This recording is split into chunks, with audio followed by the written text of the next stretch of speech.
ಜ್ಞಾನಧ್ವನಿ ಕೇಳುಗರಿಗೆ ನಮಸ್ಕಾರ. ಈಗ ಡಾಕ್ಟರ್ ಎ.ಆರ್. ಕೃಷ್ಣಶಾಸ್ತ್ರಿಯವರ ಕಥಾಮೃತ 17 ಪದ್ಮಾವತಿ ಲಂಬಕ. ದೇಹಾರ್ಧಧೃತಕಾಂತೋಪಿ ತಪಸ್ವಿ ನಿರ್ಗುಣೋಪಿ ಯಃ ಜಗತ್ಸ್ತುತ್ಯೋ ನಮಸ್ತಸ್ಮೈ ಚಿತ್ರರೂಪಾಯ ಶಂಭವೇ ಚಲತ್ಕರ್ಣಾಗ್ರ ವಿಕ್ಷಿಪ್ತ ಗಂಡೋಡ್ಡೀನಾಲಿ ಮಂಡಲಂ ಧುನ್ವಾನಂ ವಿಘ್ನಸಂಘಾತಂ ಇವ ವಿಘ್ನಾಂತಕಂ ನುಮಃ. ತರಂಗ 1.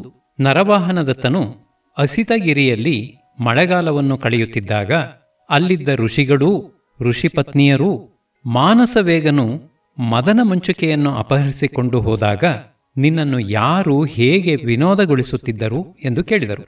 ಅದಕ್ಕೆ ಅವನು ಹೀಗೆಂದನು: ಆಗ ನಾನು ಅನುಭವಿಸಿದ ದುಃಖವನ್ನು ಅಷ್ಟೂ ಇಷ್ಟೂ ಎಂದು ಈಗ ಹೇಳುವುದಕ್ಕಾಗುವುದಿಲ್ಲ. ನಾನೂ ನನ್ನ ಮಂತ್ರಿಗಳೂ ಅವಳನ್ನು ಹುಡುಕಿಕೊಂಡು ತಿರುಗದಿದ್ದ ಊರಿಲ್ಲ, ಕೇರಿಯಿಲ್ಲ, ಮನೆಯಿಲ್ಲ, ಮಠವಿಲ್ಲ, ಉದ್ಯಾನವಿಲ್ಲ. ಹೀಗೆ ಒಂದು ದಿನ ಹುಚ್ಚು ಹಿಡಿದವನಂತೆ ಒಂದು ಮರದ ಕೆಳಗೆ ಕುಳಿತಿರಲು ಗೋಮುಖನು ನನ್ನನ್ನು ಸಮಾಧಾನ ಮಾಡುತ್ತಾ, ಪ್ರಭು, ಚಿಂತೆ ಮಾಡಬೇಡ, ದೇವಿಯನ್ನು ಬೇಗ ಪಡೆಯುತ್ತೀಯೇ, ಅವಳೊಡನೆ ವಿದ್ಯಾಧರೇಶ್ವರ್ಯವನ್ನು ಅನುಭವಿಸಬೇಕೆಂದು ದೇವತೆಗಳೇ ಹೇಳಿದ್ದಾರೆ. ಅದು ಸುಳ್ಳಾಗುವುದಿಲ್ಲ. ಧೈರ್ಯದಿಂದ ವಿರಹವನ್ನು ಸಹಿಸಿಕೊಂಡಿದ್ದರೆ ಪ್ರಿಯ ಸಂಗಮ ಉಂಟಾಗುತ್ತದೆ. ರಾಮ, ನಲ, ನಿನ್ನ ಅಜ್ಜಂದಿರು ಎಲ್ಲರೂ ವಿರಹವನ್ನು ಅನುಭವಿಸಿ ಆಮೇಲೆ ಮತ್ತೆ ಸೇರಲಿಲ್ಲವೇ? ವಿದ್ಯಾಧರ ಚಕ್ರವರ್ತಿಯಾದ ಮುಕ್ತಾಫಲಕೇತುವು ಪದ್ಮಾವತಿಯಿಂದ ಬೇರೆಯಾಗಿ ಮತ್ತೆ ಸೇರಲಿಲ್ಲವೇ? ಆ ಕಥೆಯನ್ನು ಹೇಳುತ್ತೇನೆ ಕೇಳು ಎಂದು ಅದನ್ನು ಹೇಳಿದನು.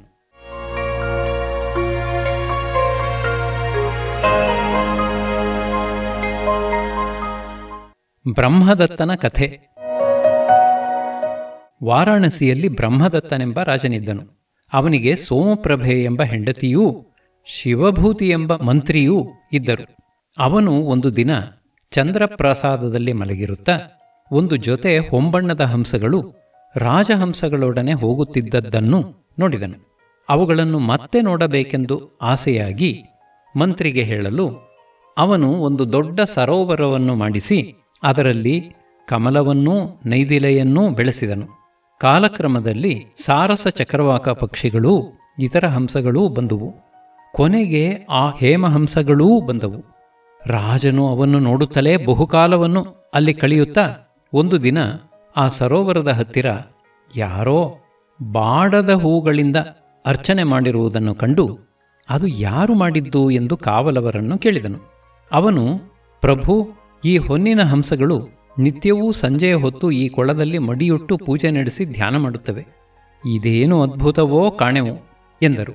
ಇದರ ಗುಟ್ಟನ್ನು ತಿಳಿಯಲು ಅವನು ಶಿವನನ್ನು ಕುರಿತು ತಪಸ್ಸಿಗೆ ಆರಂಭಿಸಿದನು.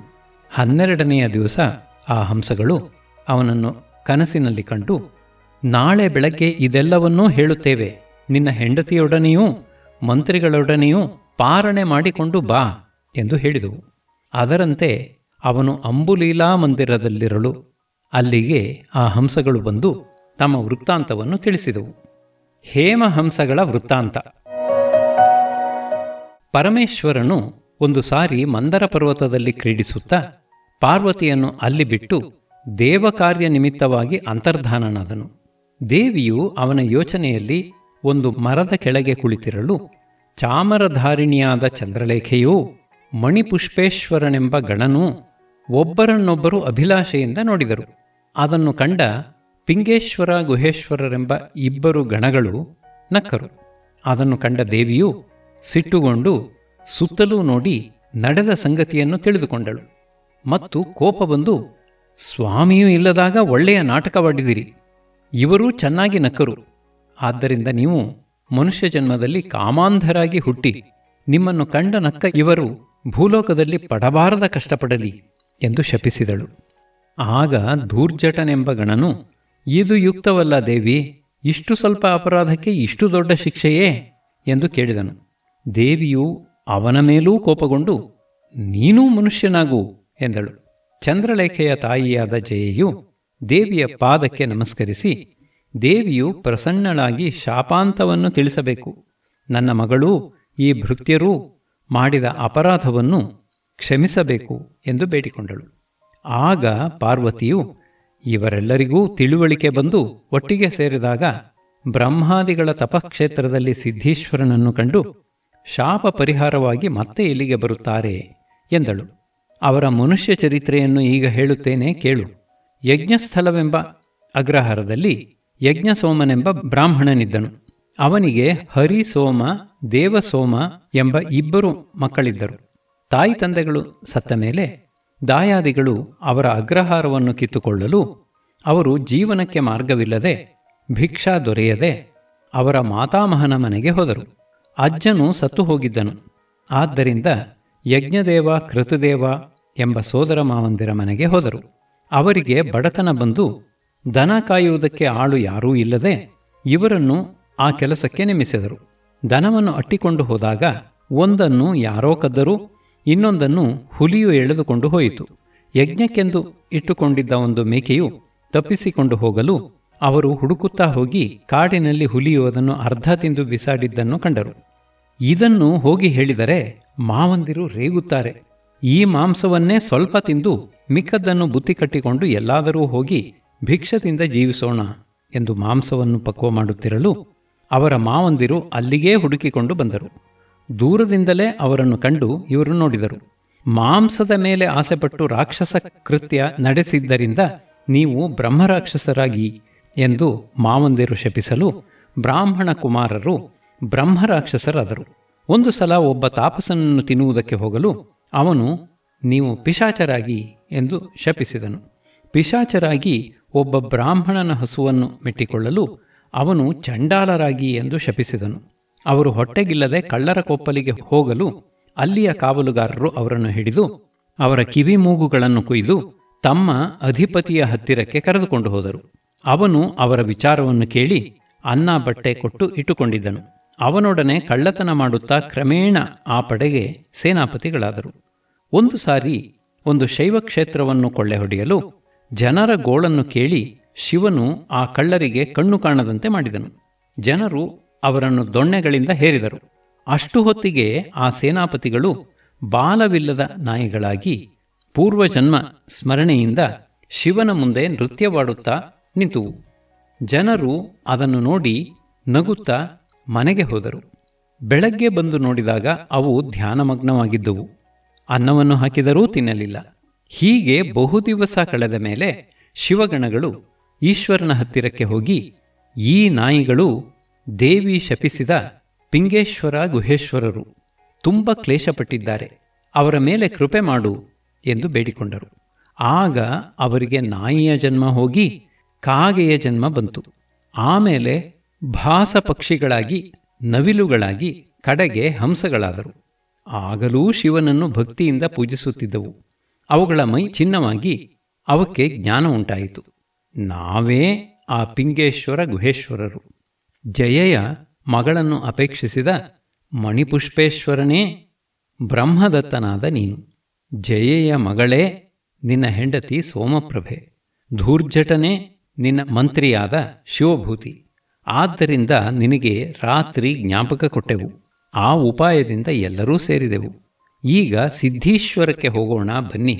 ಅಲ್ಲಿ ದೇವತೆಗಳು ತಪಸ್ಸು ಮಾಡಿ ಮುಕ್ತಾಫಲಕೇತುವಿನ ಸಹಾಯದಿಂದ ವಿದ್ಯುಧ್ವಜಾಸುರನನ್ನು ಯುದ್ಧದಲ್ಲಿ ಕೊಂದರು. ಮುಕ್ತಾಫಲಕೇತುವು ಶಾಪದಿಂದ ಬಂದಿದ್ದ ಮನುಷ್ಯ ಜನ್ಮವನ್ನು ಕಳೆದುಕೊಂಡು ಪದ್ಮಾವತಿಯನ್ನು ಮತ್ತೆ ಪಡೆದನು. ನಮ್ಮೆಲ್ಲರಿಗೂ ಒಟ್ಟಿಗೆ ಶಾಪ ವಿಮೋಚನೆಯಾಗಬೇಕು ಎಂದುವು.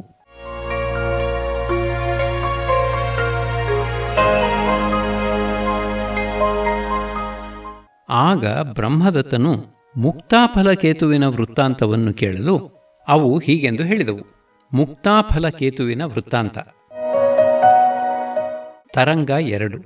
ಹಿಂದೆ ವಿದ್ಯುತ್ ಪ್ರಭನೆಂಬ ರಾಕ್ಷಸನು ಬ್ರಹ್ಮನನ್ನು ಕುರಿತು ತಪಸ್ಸು ಮಾಡಿ ವಿದ್ಯುಧ್ವಜನೆಂಬ ಮಗನನ್ನು ಪಡೆದನು. ಅವನು ಇನ್ನೂ ಹುಡುಗನಾಗಿದ್ದಾಗಲೇ ತಮ್ಮೂರಿಗೆ 4 ಕಡೆಯೂ ಬಲವಾದ ಕಾವಲು ಇದ್ದುದನ್ನು ನೋಡಿ ತನ್ನ ಜೊತೆಯವನೊಬ್ಬನನ್ನು ಇದೇಕೆ ಇಷ್ಟು ಜನ ಸೈನಿಕರು ಕಾವಲಿರುತ್ತಾರೆ ಎಂದು ಕೇಳಲು ಅವನು, ದೇವೇಂದ್ರನೂ ನಮ್ಮ ಶತ್ರು, ಅವನು ಬಂದಾನೆಂದು ಹೀಗೆ ಕಾವಲಿರುತ್ತಾರೆ ಎಂದು ಉತ್ತರ ಕೊಟ್ಟನು. ವಿದ್ಯುಧ್ವಜನು, ಛೀ, ಇತರರು ರಕ್ಷಿಸುವ ಇಂಥ ರಾಜ್ಯದಿಂದೇನು? ನಾನು ತಪಸ್ಸು ಮಾಡಿ ನನ್ನ ರಾಜ್ಯವನ್ನು ನಾನು ರಕ್ಷಿಸಿಕೊಳ್ಳುತ್ತೇನೆ ಎಂದು ಯಾರು ಏನು ಹೇಳಿದರೂ ಕೇಳದೆ ಕಾಡಿಗೆ ಹೋಗಿ ಬ್ರಹ್ಮನನ್ನು ಕುರಿತು ತಪಸ್ಸು ಮಾಡಿದನು. ಅವನು ಪ್ರತ್ಯಕ್ಷನಾಗಿ ಬ್ರಹ್ಮಾಸ್ತ್ರವನ್ನು ಕೊಟ್ಟು, ಇದು ಪಾಶುಪತಾಸ್ತ್ರ ಒಂದು ಹೊರತು ಮಿಕ್ಕ ಎಲ್ಲ ಅಸ್ತ್ರಗಳನ್ನೂ ಗೆಲ್ಲುತ್ತದೆ. ಆದ್ದರಿಂದ ನಿನಗೆ ಜಯ ಉಂಟಾಗಬೇಕಾದರೆ ಇದನ್ನು ಸರಿಯಾದ ಕಾಲದಲ್ಲಿ ಉಪಯೋಗಿಸಬೇಕು ಎಂದು ಹೇಳಿದನು. ಅದರ ಸಹಾಯದಿಂದ ಅವನು ಇಂದ್ರನ ಮೇಲೆ ದಂಡೆತ್ತಿ ಹೋದನು.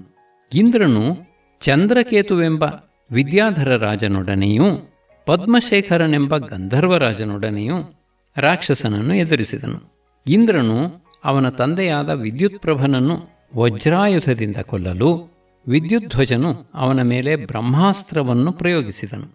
ಇಂದ್ರನು ಶಿವನನ್ನು ಪ್ರಾರ್ಥಿಸಿ ಪಾಶುಪತಾಸ್ತ್ರವನ್ನು ಪಡೆದು ಅದರ ಮೇಲೆ ಪ್ರಯೋಗಿಸಿದನು. ಅದರಿಂದ ರಾಕ್ಷಸ ಸೇನೆ ಹತವಾಗಿ ವಿದ್ಯುಧ್ವಜನು ಮೂರ್ಛಿತನಾದನು. ಅವನು ಎಚ್ಚೆತ್ತ ಮೇಲೆ ಕೈಲಾಸದ ಬುಡದಲ್ಲಿ ಶಿವನನ್ನು ಕುರಿತು ತಪಸ್ಸು ಮಾಡಿ ಇಂದ್ರನನ್ನು ಕೊಲ್ಲಬೇಕೆಂದು ವರಬೇಡಿದನು. ಶಿವನು ಸತ್ತವನಿಗೂ ಸೋತವನಿಗೂ ಭೇದವಿಲ್ಲ, ಆದ್ದರಿಂದ ಇಂದ್ರನನ್ನು ಸೋಲಿಸಿ ಅವನ ಪದವಿಯನ್ನು ಅನುಭವಿಸುತ್ತೀಯೇ ಹೋಗು ಎಂದು ಹೇಳಿ ಕಳುಹಿಸಿದನು. ಆ ವರದ ಬಲದಿಂದ ಅವನು ಇಂದ್ರನನ್ನು ಸೋಲಿಸಿ ಅಮರಾವತಿಯನ್ನು ಪಡೆಯಲು ಅವನು ಬ್ರಹ್ಮನನ್ನು ಮರಹೊಕ್ಕನು. ಆಮೇಲೆ ಬ್ರಹ್ಮ, ವಿಷ್ಣು, ಇಂದ್ರ, ಬೃಹಸ್ಪತಿ ಎಲ್ಲರೂ ಸಿದ್ಧೀಶ್ವರ ಕ್ಷೇತ್ರಕ್ಕೆ ಹೋಗಿ ಶಿವನನ್ನು ಕುರಿತು ತಪಸ್ಸು ಮಾಡಲು ಶಿವನು ಚಂದ್ರಕೇತುವಿನ ಹೊಟ್ಟೆಯಲ್ಲಿ ನನ್ನ ಅಂಶದಿಂದ ಒಬ್ಬ ಮಗನು ಹುಟ್ಟಿ ವಿದ್ಯುಧ್ವಜನನ್ನು ಕೊಲ್ಲುತ್ತಾನೆ. ಅವನು ಗೌರಿಯ ಅಂಶದಿಂದ ಪದ್ಮಶೇಖರನ ಹೊಟ್ಟೆಯಲ್ಲಿ ಹುಟ್ಟಿದ ಪದ್ಮಾವತಿಯನ್ನು ಮದುವೆಯಾಗಿ ವಿದ್ಯಾಧರ ಸಾಮ್ರಾಜ್ಯವನ್ನು ಅನುಭವಿಸಿ ನನ್ನಲ್ಲಿಗೆ ಬರುತ್ತಾನೆ ಎಂದು ವರಕೊಟ್ಟನು. ಹಾಗೆ ಶಿವನ ಅಂಶದಿಂದ ಹುಟ್ಟಿದ ಮುಕ್ತಾಫಲಕೇತುವಿಗೆ ಶಿವನು ವಿದ್ಯೆಗಳನ್ನೂ ಅಪರಾಜಿತವೆಂಬ ಕತ್ತಿಯನ್ನು ಅನುಗ್ರಹಿಸಿದನು. ವಿದ್ಯುಧ್ವಜನು ದೇವಗಂಗೆಯಲ್ಲಿ ಒಂದು ಸಾರಿ ಕ್ರೀಡಿಸುತ್ತಾ ಅದರ ನೀರು ಹೂಧೂಳಿಯಿಂದ ಹೊಂಬಣ್ಣವಾಗಿಯೂ ಮದಗಂಧದಿಂದ ವಾಸನೆಯಾಗಿಯೂ ಇದ್ದದ್ದನ್ನು ನೋಡಿ, ಇದಾರು ನನಗಿಂತ ಮೇಲೆ ನೀರಲ್ಲಿ ಆಡುತ್ತಿರುವವರು ಎಂದು ವಿಚಾರಿಸಿದನು. ಇಂದ್ರನ ಆನೆಯೂ ಈಶ್ವರನ ವೃಷಭವೂ ನೀರಾಟವಾಡುತ್ತಿದ್ದುವೆಂದು ಕೇಳಿ ಅವುಗಳನ್ನು ನಿಗ್ರಹಿಸಲು ಸೇನೆಯನ್ನು ಕಳುಹಿಸಿದನು. ಆದರೆ ಅವು ಅವರನ್ನೆಲ್ಲ ಧ್ವಂಸ ಮಾಡಿ ತಮ್ಮ ಸ್ಥಳಗಳಿಗೆ ಹೋದವು. ಅವನ ಸೋಲಿಗೆ ಆರಂಭವಾಯಿತು.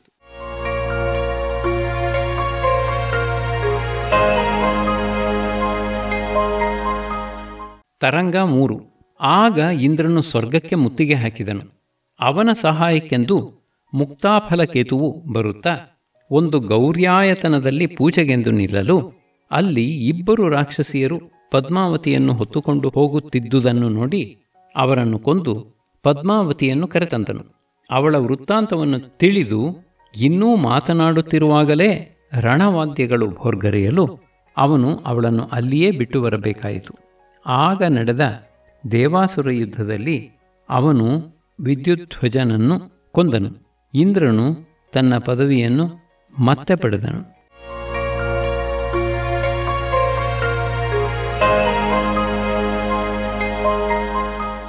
ತರಂಗ 4-6.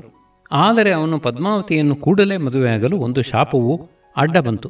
ಅದರಂತೆ ಅವನು ಕೆಲವು ಕಾಲ ಮನುಷ್ಯ ಜನ್ಮವನ್ನು ಪಡೆದಿದ್ದು ಶಾಪ ವಿಮೋಚನೆಯಾದ ಮೇಲೆ ಪದ್ಮಾವತಿಯನ್ನು ಮದುವೆಯಾಗಿ ಇಂದ್ರನು ಕೊಟ್ಟ ಅಸುರ ರಾಜ್ಯವನ್ನೂ ತಂದೆಯಿಂದ ಬಂದ ವಿದ್ಯಾಧರ ಚಕ್ರವನ್ನು 10 ಕಲ್ಪಗಳ ಕಾಲ ಆಳಿಕೊಂಡಿದ್ದು ಕೊನೆಗೆ ತಪಸ್ಸು ಮಾಡಿ ಶಿವೈಕ್ಯನಾದನು.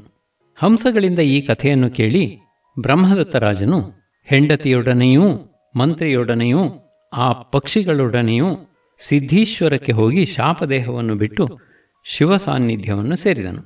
ಗೋಮುಖನು ಹೇಳಿದ ಈ ಕಥೆಯನ್ನು ಕೇಳಿ ಮದನ ಮುಂಚುಕಾಭಿರಹವನ್ನು ಸ್ವಲ್ಪ ಮಟ್ಟಿಗೆ ಸಹಿಸಿಕೊಂಡಿದ್ದೆ ಎಂದು ನರವಾಹನದತ್ತನು ಹೇಳಲು ಗೋಪಾಲಕನೂ ಕಶ್ಯಪಾಶ್ರಮದಲ್ಲಿದ್ದ ಮುನಿಗಳು ಅದನ್ನು ಕೇಳಿ ಸಂತೋಷಪಟ್ಟರು. ಪದ್ಮಾವತಿ ಲಂಬಕ ಮುಗಿಯಿತು. ಶ್ರೀರಸ್ತು.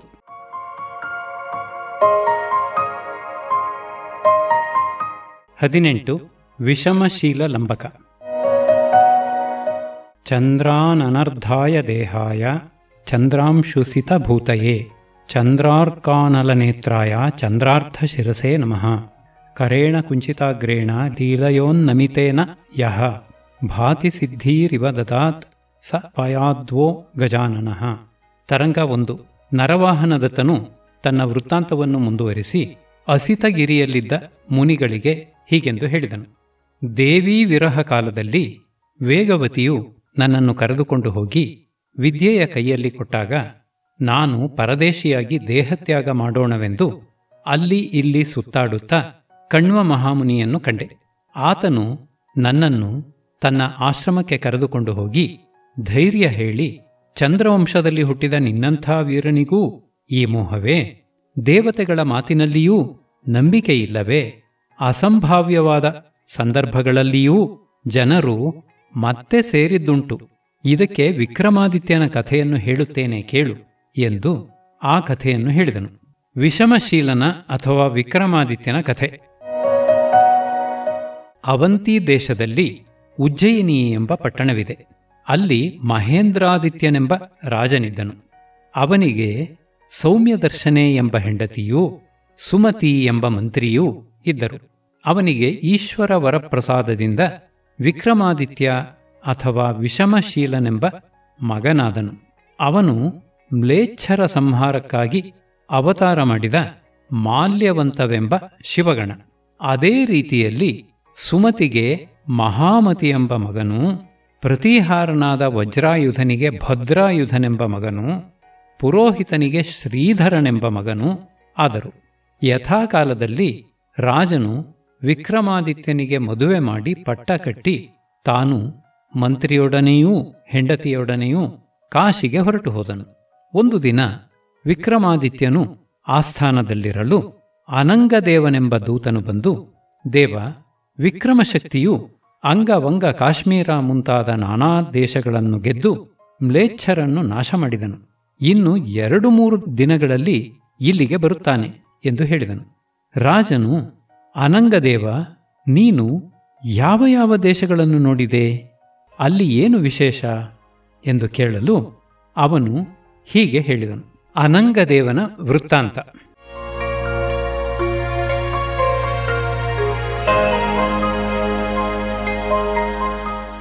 ದೇವ, ನಾನು ಸೇನಾಪತಿಯಾದ ವಿಕ್ರಮಶಕ್ತಿಯ ಹತ್ತಿರಕ್ಕೆ ಹೋದಾಗ ಸಿಂಹಲದಿಂದ ಒಬ್ಬ ದೂತನು ಬಂದು ನನ್ನನ್ನು ಸಿಂಹಲೇಶ್ವರನು ನೋಡಲು ಅಪೇಕ್ಷಿಸುತ್ತಾನೆಂದು ಹೇಳಿ ಕರೆದುಕೊಂಡು ಹೋದನು. ಅಲ್ಲಿ ಅವನು ನನ್ನನ್ನು ಸತ್ಕರಿಸಿ, ನನಗೆ ಲೋಕೈಕ ಸುಂದರಿಯಾದ ಮದನಲೇಖೆ ಎಂಬ ಮಗಳಿದ್ದಾಳೆ. ಅವಳನ್ನು ನಿಮ್ಮ ರಾಜನಿಗೆ ಕೊಡೋಣವೆಂದಿದ್ದೇನೆ. ಅವರು ತಕ್ಕ ಸತಿಪತಿಗಳು. ಈ ಮಾತನ್ನು ನಿಮ್ಮ ರಾಜನಿಗೆ ತಿಳಿಸು. ನನ್ನ ಮಗಳನ್ನೂ ಸದ್ಯದಲ್ಲಿಯೇ ಕಳುಹಿಸಿಕೊಡುತ್ತೇನೆ ಎಂದನು. ನಾನು ಅವನ ಕಡೆಯ ದೂತನಾದ ಧವಲಸೇನನೂ ಸಮುದ್ರದ ಮೇಲೆ ಹೊರಟಾಗ ಮಧ್ಯದಲ್ಲಿ ಒಂದು ಮರಳದಿಬ್ಬ ಕಂಡಿತು. ಅಲ್ಲಿ ಅದ್ಭುತ ರೂಪವುಳ್ಳ 2 ಹುಡುಗಿಯರು ಒಂದು ರತ್ನಖಚಿತವಾದ ಚಿನ್ನದ ಜಿಂಕೆ ಮರಿಯನ್ನು ಆಡಿಸುತ್ತಿದ್ದರು. ಇದೇನು ಆಶ್ಚರ್ಯ! ಭ್ರಮೆಯೋ ಸ್ವಪ್ನವೋ ಮಾಯೆಯೋ ಎಂದು ಯೋಚಿಸುತ್ತಿರುವಷ್ಟರಲ್ಲಿ ಗಾಳಿ ಎದ್ದು ನಮ್ಮ ಹಡಗನ್ನು ಮುಳುಗಿಸಿತು. ಮಿಕ್ಕವರೆಲ್ಲರೂ ಮೊಸಳೆಗಳ ಪಾಲಾಗಲು ಆ 2 ಹೆಂಗಸರು ನಮ್ಮನ್ನು ಎತ್ತಿ ಒಂದು ಗುಹೆಯೊಳಕ್ಕೆ ಕರೆದುಕೊಂಡು ಹೋದರು. ಅಲ್ಲಿ ದಿವ್ಯವಾದ ಒಂದು ವನ. ಸಮುದ್ರವೂ ಇಲ್ಲ, ಜಿಂಕೆಯೂ ಇಲ್ಲ, ಹುಡುಗಿಯರೂ ಇಲ್ಲ. ಸ್ವಲ್ಪ ಮುಂದೆ ಹೋಗಲು ಅಲ್ಲಿ ಒಂದು ದೊಡ್ಡ ಕೊಳ ಕಂಡಿತು. ಅಲ್ಲಿಗೆ ಆ ವನಲಕ್ಷ್ಮಿಯಂತೆ ಇದ್ದ ಒಬ್ಬ ಹೆಂಗಸು ಪರಿವಾರದೊಡನೆ ಸ್ನಾನಕ್ಕೆ ಬಂದಿದ್ದಳು. ಅವಳು ಸ್ನಾನ ಮಾಡಲು ನೀರೊಳಗಿಂದ ಶಿವಲಿಂಗವೆದ್ದು ಬಂತು. ಅವಳು ಅದನ್ನು ಪೂಜಿಸಿ ದಕ್ಷಿಣ ಮಾರ್ಗ ಹಿಡಿದು ಗಾನ ಮಾಡಿದಳು. ಪೂಜೆಯಾದ ಮೇಲೆ ಅದು ನೀರಿನಲ್ಲಿ ಅದೃಶ್ಯವಾಯಿತು. ಅವಳು ಹಿಂದಿರುಗಿದಳು. ಅವಳು ಯಾರೆಂದು ಪರಿವಾರದವರನ್ನು ಕೇಳಲು ಅವರು ಯಾರೂ ಮಾತನಾಡಲಿಲ್ಲ. ಆಗ ನಾನು, ಎಲೈ ಶೋಭನಾಂಗೀ, ಇದನ್ನು ತಿಳಿಸದೆ ನೀನು ಹೊರಟು ಹೋಗುವುದಾದರೆ ವಿಕ್ರಮಾದಿತ್ಯ ದೇವನ ಪಾದದಾಣೆ ಎಂದೆ. ಅದನ್ನು ಕೇಳಿ ಅವಳು ದೋಣಿಯಿಂದ ಇಳಿದು ನನ್ನ ಹತ್ತಿರಕ್ಕೆ ಬಂದು, ಶ್ರೀ ವಿಕ್ರಮಾದಿತ್ಯ ದೇವನಿಗೆ ಕುಶಲವೇ? ಅಥವಾ ಹೀಗೆಂದು ಏಕೆ ಕೇಳಲಿ? ಅನಂಗದೇವ, ನಾನು ಎಲ್ಲಾ ಬಲ್ಲೆ. ಮಾಯೆಯನ್ನು ಪ್ರದರ್ಶಿಸಿ ನಾನೇ ನಿನ್ನನ್ನು ಬರಮಾಡಿಕೊಂಡೆ. ಆತನು ನನಗೆ ಪೂಜ್ಯ, ನನ್ನನ್ನು ಮಹಾಭಯದಿಂದ ಕಾಪಾಡಿದವನು. ಆದ್ದರಿಂದ ನಮ್ಮ ಮನೆಗೆ ಬಾ, ಅಲ್ಲಿ ಎಲ್ಲವನ್ನೂ ಹೇಳುತ್ತೇನೆ ಎಂದು ನಮ್ಮನ್ನು ಕರೆದುಕೊಂಡು ಹೋಗಿ ಆದರಿಸಿದಳು.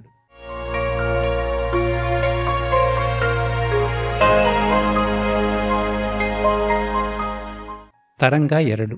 ಊಟವಾದ ಮೇಲೆ ಅನಂಗದೇವ ಈಗ ಎಲ್ಲವನ್ನೂ ಹೇಳುತ್ತೇನೆ ಕೇಳು ಎಂದು ತನ್ನ ವೃತ್ತಾಂತವನ್ನು ತಿಳಿಸಿದಳು.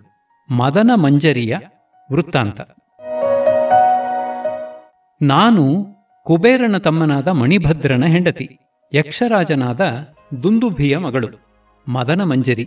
ಒಂದು ಸಾರಿ ನಾನು ನನ್ನ ಗಂಡನೊಡನೆ ಉಜ್ಜಯಿನಿಯಲ್ಲಿದ್ದ ಮಕರಂದೋದ್ಯಾನದಲ್ಲಿ ವಿಹರಿಸುವುದಕ್ಕೆ ಹೋಗಿದ್ದೆ.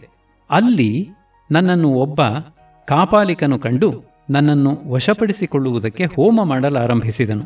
ಅದನ್ನು ನಾನು ನನ್ನ ಗಂಡನಿಗೆ ಹೇಳಿದೆ. ಅವನು ತನ್ನ ಅಣ್ಣನಿಗೆ ಹೇಳಿದ. ಅವನು ಬ್ರಹ್ಮದೇವನಿಗೆ ಹೇಳಿದ. ಅವನು, ಮಂತ್ರಗಳಿಗೆ ಆ ಆಕರ್ಷಣ ಶಕ್ತಿ ಇದೆ.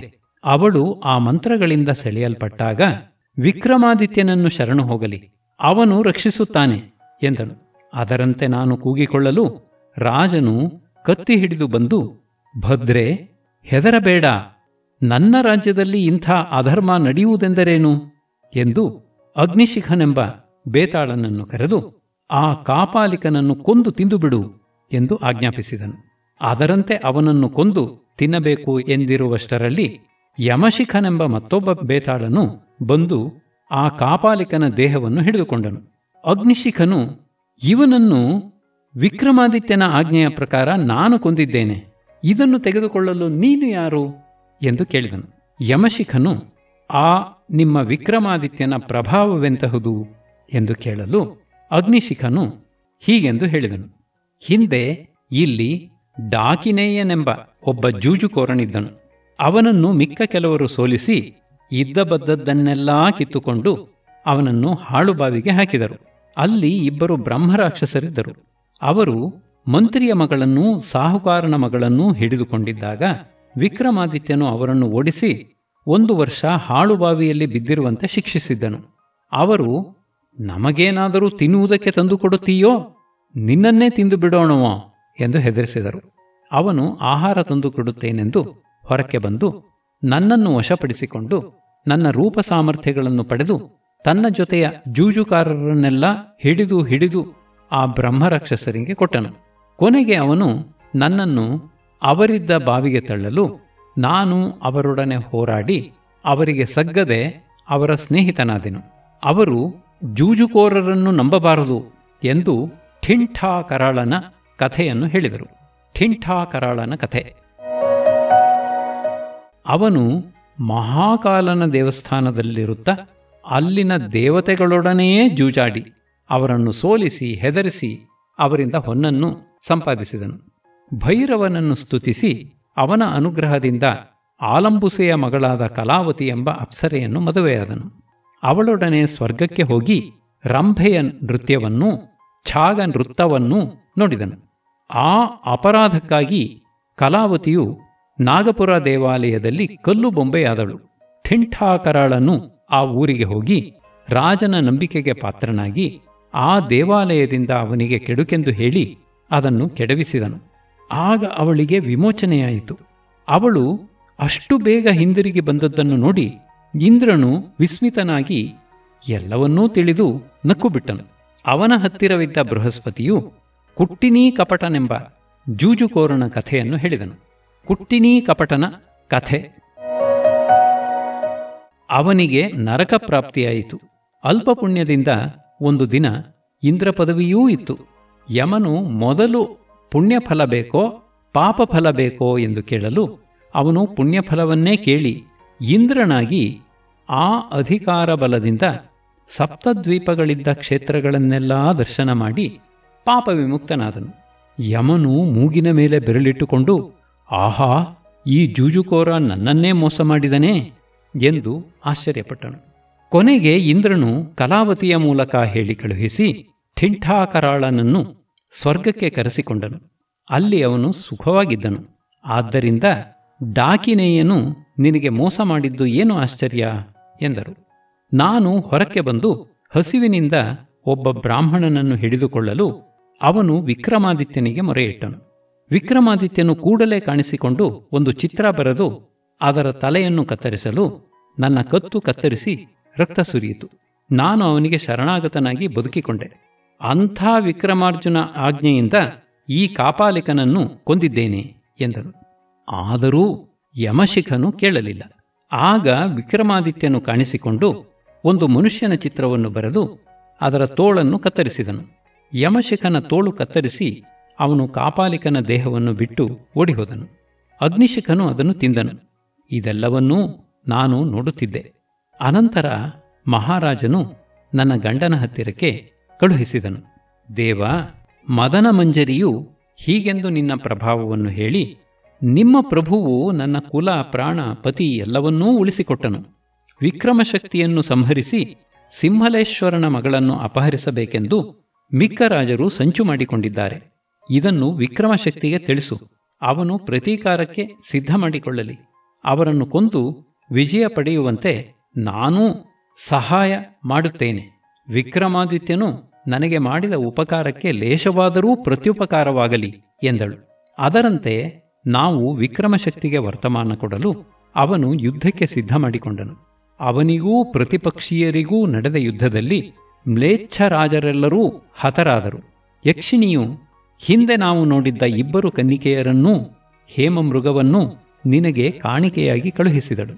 ಹಿಂದೆ ಘಂಟ ನಿಘಂಟ ಎಂಬ ರಾಕ್ಷಸರು ಬ್ರಹ್ಮನ ಪ್ರಜಾಸೃಷ್ಟಿಗೆ ಅಡ್ಡಿಬರಲು ಅವನು ಆ ಕನ್ನಿಕೆಯರನ್ನು ಸೃಷ್ಟಿ ಮಾಡಿದನಂತೆ. ಅವರಿಗಾಗಿ ಹೊಡೆದಾಡಿ ಆ ರಾಕ್ಷಸರಿಬ್ಬರೂ ಹತರಾದರಂತೆ. ಆ ಚಿನ್ನದ ಜಿಂಕೆಯನ್ನು ಇಂದ್ರನು ತನ್ನ ಮಗನಾದ ಜಯಂತನಿಗೆ ಆಟವಾಡುವುದಕ್ಕೆ ಮಾಡಿಸಿಕೊಟ್ಟನಂತೆ. ಅದನ್ನು ಇಂದ್ರಜಿತ್ತು ಕದ್ದು ಲಂಕೆಗೆ ತೆಗೆದುಕೊಂಡು ಹೋಗಿರಲು ರಾವಣನ ಸಂಹಾರವಾದ ಮೇಲೆ ಅದು ವಿಭೀಷಣನಿಗೂ, ವಿಭೀಷಣನಿಂದ ಆ ಯಕ್ಷನಿಗೂ ಬಂತಂತೆ. ವಿಕ್ರಮಶಕ್ತಿಯು ಅವರನ್ನೂ ಸಿಂಹಲ ರಾಜಪುತ್ರಿಯನ್ನೂ ಕರೆದುಕೊಂಡು ಬರುತ್ತಾ ನನ್ನನ್ನು ಮುಂದೆ ಕಳುಹಿಸಿದನು.